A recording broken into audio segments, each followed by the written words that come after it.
Marcus Vale didn't do favors. Not for friends, not for family, not for anyone.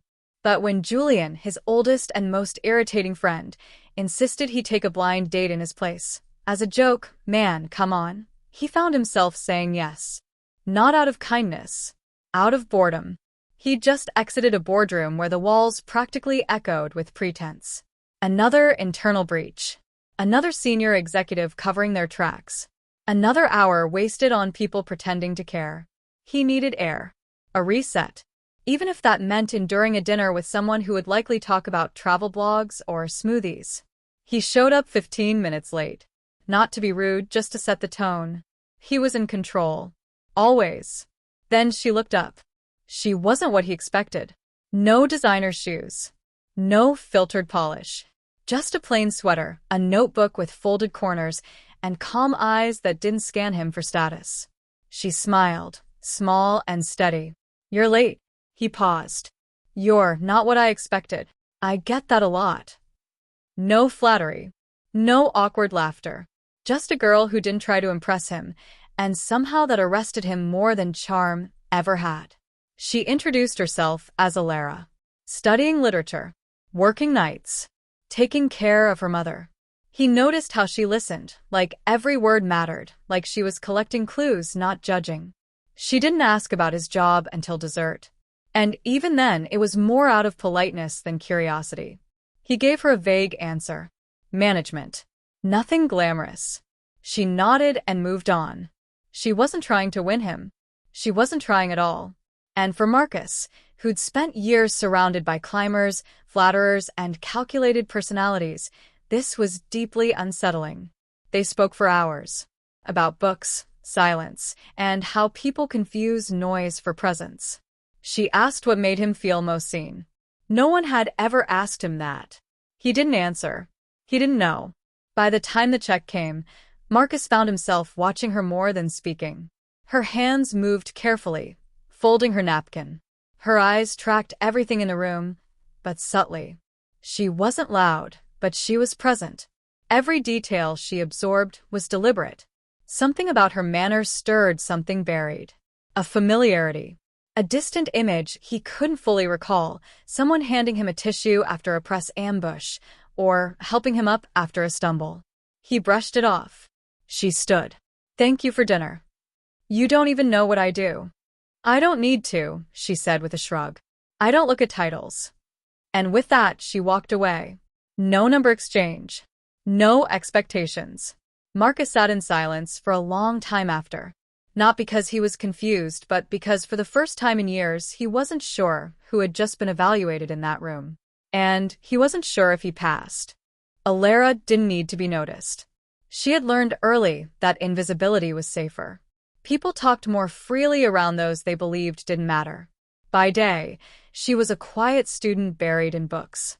By night, she cleaned offices to pay for tuition and her mother's medications. She moved through corporate towers like a ghost, ignored, unseen, forgotten. But she saw everything. She remembered names others forgot, noted patterns others missed. And when people thought she wasn't listening, that's when they told the truth. She recognized Marcus the moment she walked into that restaurant, though he clearly didn't recognize her. Years ago, she had seen him at Vale Corp's headquarters, dropping his coffee, cursing under his breath. She'd handed him a napkin. He'd thanked her without looking up. That moment stuck with her, not because he was rude, but because he looked tired. Not physically. Deeper than that. She never thought about it again. Until now. The man she met wasn't cold. He was contained, controlled. But something cracked in him during their conversation. She saw the flicker. Most people miss those moments. She didn't. She had no intention of seeing him again. Men like him didn't call back. And that was fine. But a week later, she passed him at the Vale Corp lobby while cleaning. He didn't see her. He was arguing with his COO, Damien. She couldn't hear the words, but she read the tension. Damien's smile didn't reach his eyes. His tone was too smooth. She'd seen men like him before, too confident, too careful. Later, in the empty boardroom, she found a half-shredded printout in the trash with a name she remembered from that conversation. It meant nothing to her. But it felt off. That night, she walked home thinking about Marcus. Not the CEO, the man who hesitated when asked about feeling seen. The man who studied her like she was a puzzle he couldn't solve. He wasn't looking for someone to impress him. He was looking for something real. Alara had seen real. In her mother's quiet sacrifices. In the worn-out teachers who stayed late to help her. In the janitor who nodded every night, never asking for thanks. Real wasn't loud. It was consistent. And maybe, just maybe, someone like Marcus needed to see what real looked like again. Marcus started noticing things he never had before. The way the receptionist hesitated before speaking. How junior staff looked down when Damien walked by. How silence stretched in meetings whenever someone raised a concern. It wasn't sudden. It was Alara. Her voice lingered in his mind. The way she asked simple questions with sharp precision. No agenda, just truth-seeking. She didn't push. She noticed. And now, so did he. He stopped a meeting once just to ask why the intern's data was dismissed. The boardroom went quiet. Someone chuckled. He didn't. The intern's analysis, it turned out, had predicted the exact flaw they were now firefighting. No one had listened, because no one had looked.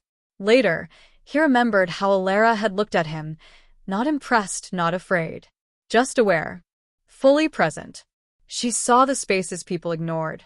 That notebook she carried? He imagined pages full of observations people would pay millions for. He kept the dates casual. Lunches. Walks. He never mentioned work, but she saw through the avoidance. Instead, she told stories. Not big ones. Small, human ones. A professor who taught with a limp. A child at her weekend tutoring who never spoke, but always showed up. Stories of quiet resilience. He began to measure people differently. Not by voice, but by weight, the kind that stayed in a room even after someone left. Alara had weight. That calm, anchored kind. The kind his company was missing. One afternoon, she handed him a notebook. Handwritten quotes, reflections, small notes. You said you don't know what makes you feel seen, she said. Maybe this helps. He read it that night. There were quotes about humility, notes on quiet leadership, even thoughts about silence as a form of respect. One line stood out. Asterisk, true power is knowing you're heard, even when you say nothing. Asterisk. The next day, he stopped pushing a high-risk acquisition that Damien was championing. The numbers looked good, but something felt wrong. Too fast. Too polished. He started asking deeper questions. Internal audits. System reviews. It annoyed people, especially Damien. But Marcus wasn't reacting anymore. He was watching. Something was off. He didn't have proof. Yet. But he had something better. He had clarity. The breach didn't surprise Alara. The way people whispered when they thought no one was listening. The way documents were left half-shredded, emails half-erased. She had seen the signs. She never intended to get involved. But when she passed Damien in the executive wing late one night, speaking too low into his phone, using words like transfer and timeline, something clicked. It wasn't just office politics. It was theft. She didn't confront him. She observed. Every shift, she logged what she saw. Who stayed late? Who took what? Patterns. Habits. Details. Then she found it. A printed email, tossed behind a cabinet.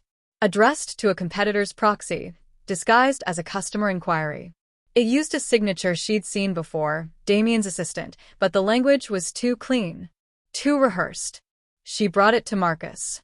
No drama. Just facts. He didn't speak for a while after reading it. Then, he asked one question. How long have you been seeing this? Long enough, she said. He didn't ask how she got the document. He knew. They worked quietly. No one could know she was helping him. If Damien caught on, it wouldn't just cost her job. It could ruin her. Marcus shifted gears. Outwardly, nothing changed. Internally, he moved fast. IT audits. Shadow access reviews. Traps. Alara kept feeding him intel, memory-based, precise. She remembered login times, passcodes used once, who entered which office and when. It was everything Marcus needed to start cornering the leak. But then the plan turned. Someone planted evidence pointing to Marcus himself. An anonymous tip. A transfer from one of his shell accounts to the rival company's holding firm. It was fake, but it looked real enough to trigger a board investigation. Damien didn't hide his satisfaction. Marcus was pulled into review, stripped of key access. The board turned cold. The empire he built was now folding in on him. And the man who did it stood in plain sight, smiling. Marcus didn't flinch, because he had one thing Damien didn't. Someone who saw everything.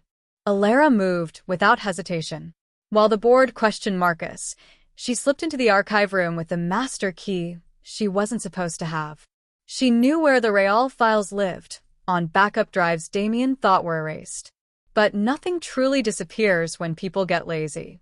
She bypassed 3 terminals before she found the one with administrator logs. Hidden transfers, timestamps, masked routing IDs, all cleanly buried under false user accounts. But one slip ruined it. Damien accessed the system during a time he'd been publicly recorded at a press event. That single contradiction was enough to unravel everything. She downloaded the logs to a flash drive and printed the critical records. Then she erased her tracks. The next morning, Marcus walked into the boardroom stripped of power but steady. They laid out the evidence against him. Impressive, thorough, damning. Until Alara entered. No one stopped her. They didn't know who she was. She placed the folder on the table. "I believe you're missing context." She spoke without apology. Her voice cut through the room. Measured, calm, devastating. She presented the evidence. The access logs. The forged approvals. The planted trail. The mistake Damien made. Someone laughed, thinking it was a bluff. Until she pulled up the photo of Damien smiling at a public gala at the exact time the system said he was logging into the server. The silence that followed was absolute. Damien turned pale, then red, then furious. But fury couldn't rewrite timestamps. The board turned. Fast. They moved to suspend Damien immediately. Legal was called. Security escorted him out while he still tried to spin a story. Marcus didn't smile. He just looked at Alara. He saw her. Not the poor student. Not the girl from a blind date. The strategist. The observer. The one who saw what others ignored and acted when it mattered most. Recognition wasn't always loud. Sometimes it walked in quietly and rewrote the ending. The company stabilized within days. Markets calmed. Investors returned. But Marcus didn't care about headlines. He watched how people moved differently now, more alert, more thoughtful. Respect shifted. Not toward him, but toward the unnoticed roles. Assistants were asked for input. Interns were included in meetings. Eyes opened. He promoted from the bottom up. People who had been overlooked for years suddenly had voices in decisions. Not because they asked, because they had earned it in silence. Just like Alara. She didn't want credit. She returned to her classes, kept her cleaning job, stayed out of the spotlight. But Marcus didn't let it end there. He set up a scholarship in her mother's name. Quietly. Anonymously. She found out anyway.